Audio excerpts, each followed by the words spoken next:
Welcome back to Crawford-Clark Close-Up and the next review in our James Bond retrospective, You Only Live Twice, the fifth James Bond film based on the last published Bond novel from creator Ian Fleming. For the first time in the series, the film and its original source bear little relation to one another, save a couple of plot points and the Japanese setting. The novel itself focuses a great deal on death, and the haiku that opens the novel is intriguing in itself. You only live twice, once when you were born, and once when you look death in the face. As M himself remarks to Bond, this is the big one, 007, and the plot goes, a mysterious unmarked spacecraft engulfs an American space capsule. America blames the Soviet Union, but England has tracked the mysterious craft to the Sea of Japan, so Bond is sent to Tokyo to investigate, following a number of leads before making contact with Tiger Tanaka, the head of the Japanese Secret Service, who becomes a close ally in Bond's integration into Japanese culture. Preliminary work began on the fifth film in the series as early as November 1965, just prior to Thunderball's release, with a 9-page script outline delivered by screenwriter Sidney Boehm. The outline stuck to Fleming's novel far closer than the end product, with Blofeld and Irma Bunt, the villains, holing up in a deadly castle. Boehm also introduced a female Japanese spy called Chihono. Harold Jack Bloom then further developed the script, removing Blofeld, having Bond die in Macau before being resurrected on a submarine and meeting Tanaka. Bloom would also include in his treatment an exciting-sounding bathhouse shootout, Chihono's death, and Bond's transformation into a Japanese miner. Certain elements from these drafts would eventually find their way into famous children's author Roald Dahl's final screenplay, and the producers, director and heads of departments began scouting locations in Japan in February 1966. With Terence Young having decided that 3 times is enough to put his stamp on the series, Broccoli and Saltzman turned to Lewis Gilbert, director of many British war films, whose current success at his appointment was the release of the Michael Caine-led Alfie. Initially reluctant to take on a behemoth like Bond, Gilbert is swayed by Cubby, who insists that he can't turn down a film like Bond because the world's largest cinema audience are eagerly anticipating 007's next high-octane adventure. So filming finally begins on July the 4th, 1966, with the pre-titles Death of 007 in Hong Kong with Chinese agent Ling. Some trivia for you: Tsai Chin, who plays Lin, would find her way to the poker table some 40 years later as one of the players in Daniel Craig's debut Casino Royale. After teasing Bond's death in both From Russia with Love and previous film Thunderball, this is the third and most explicit demonstration of this notion on screen, as the image of Bond on a blood-stained mattress segues into the haunting opening of Nancy Sinatra's You Only Live Twice, and one of Maurice Binder's most beautiful title designs. Binder incorporated Japanese imagery, including the credits projected onto Japanese fans, and also used stock footage from Haroun Tassief's volcano documentary from 1960 entitled Les Rendezvous du Diable. Nancy Sinatra's haunting vocals on the title track have awarded her a top 20 hit on the UK charts on release in July 1967, peaking at number 11. Composer John Barry had to convince Sinatra that her sound was what they needed for the melodic theme song, as opposed to powerhouse vocals of the likes of Shirley Bassey and Tom Jones beforehand. As Sinatra has since recalled, it was quite rangy, and I wasn't used to that. I was used to my little octave and a half. Yet she concedes that there is a sweetness to it that the other Bond songs just don't have. Having already had 4 films to firmly establish the Bond formula, complete with tropes we've come to expect from each film in the series, You Only Live Twice does feel like it's a by-the-numbers affair for the most part. Bond is brought back to life, it wouldn't be much of a Bond film without 007, before being briefed by M and Moneypenny and heading straight out to meet his first contact. M and Moneypenny addressing Bond out in the field as opposed to in London is a trope that Gilbert would play with in the 2 other films he directed in the series, The Spy Who Loved Me and Moonraker a decade later. Bond makes contact first with Dicko Henderson, a character lifted from Fleming's pages, and brought to life all too briefly by Charles Gray, who would later return to the series in the larger role of Bond's nemesis Blofeld. When Bond and Henderson's meeting is cut short, Bond finds himself facing Tiger Tanaka, his most important contact, and the head of the Japanese Secret Service. Director Lewis Gilbert personally recommended noted Japanese actor Tetsuro Tamba for the role, and he and Connery have great chemistry on screen. Tanaka quickly becomes one of Bond's most trusted allies. It's the casting of the three main Bond girls for this film that proved more of a headache for the producers. Firstly, Karen Dorr, who would go on to play Spectre assassin Helga Brandt, explains, "They were looking for a blonde, blue-eyed, tall German girl, and they wound up with me." Dorr's hair was tinted, and she was given high heels to look taller. Bigger problems came with the casting of the two Japanese girls, however. Whilst shooting in Japan, the crew were encouraged to hire real Japanese girls, but the issue was that they couldn't find a single Japanese actress who could speak enough English. The crew eventually narrowed it down to 2 women. They would be brought to England and taught English before their work on the film would begin. Akiko Wakabayashi, who played the ill-fated Aki, learnt English quickly. Mihama, who played Bond's bride Kissy, on the other hand, tried very hard but couldn't get a grasp on the language. Lewis Gilbert suggested to Tetsuro Tamba that he take her out to dinner and kindly tell her that she has to go back to Japan as she can't be in the film. So he takes her out and tells her, only for Tamba to report back to Gilbert that Hama has decided to commit suicide by jumping out of the top window of the Dorchester Hotel. Cubby and Harry agree with Gilbert that perhaps Hama won't be so bad in the film after all, but ultimately Hama and Wakabayashi would switch roles, with Wakabayashi making the suggestion that her character be called Aki rather than the originally intended Suki. Aki's death in the second act of the film is a poignantly played sequence and one of the standout moments in the film.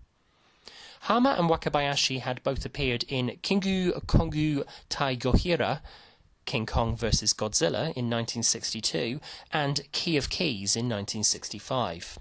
The latter was a James Bond movie imitation, which was what attracted them to the producers of the real James Bond movies whilst casting.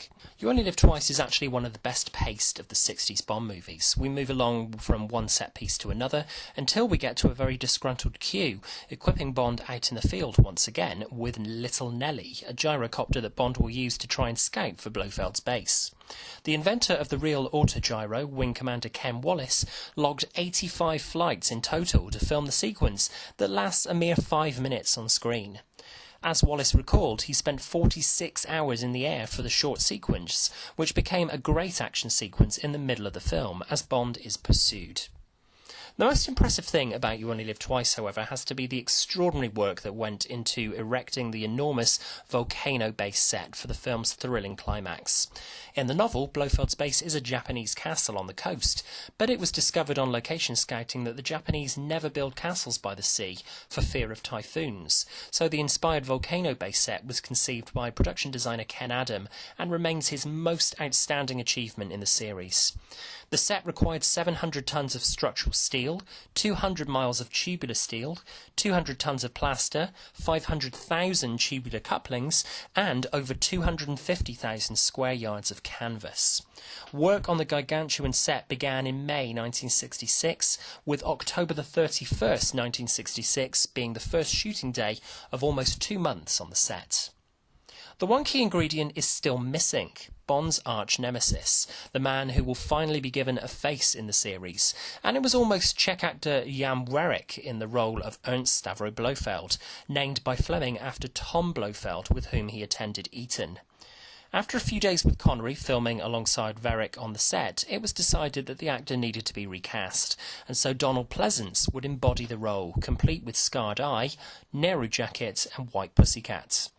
Though there have been other actors embodying the role of Blofeld in later films, Pleasance's interpretation of the role is arguably the most inspired. Hell, the look of the character was not only directly parodied by Mike Myers for Dr. Evil in Austin Powers some 30 years later, but when Michael Wilson and Barbara Broccoli decided to reinvent Blofeld in the Daniel Craig era in the last film Spectre, Blofeld would end the film with a permanent scar adorning his face. Say what you want about the 5th film in the series, the climax is probably the best in the Connery era and is certainly the strongest segment of an ultimately middling Bond adventure.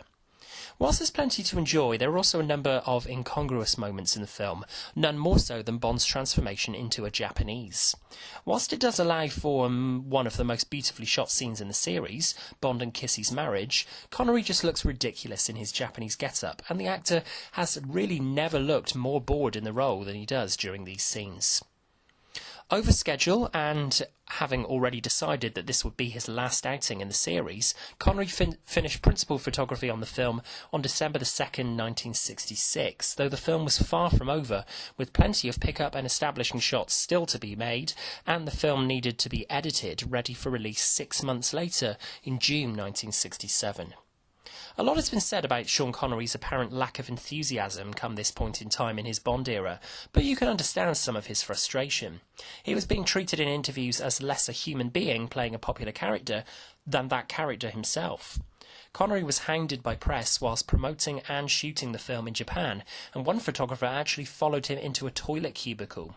His frustration does show at times in his performance, which is one of the more reserved of his 6 official outings as 007, yet there's still plenty to enjoy in this film, despite the fact that the series was already beginning to miss the highly realistic espionage entries in the series, like Dr. No and From Russia with Love. Yet audiences wouldn't have too long to wait for a more grounded Bond.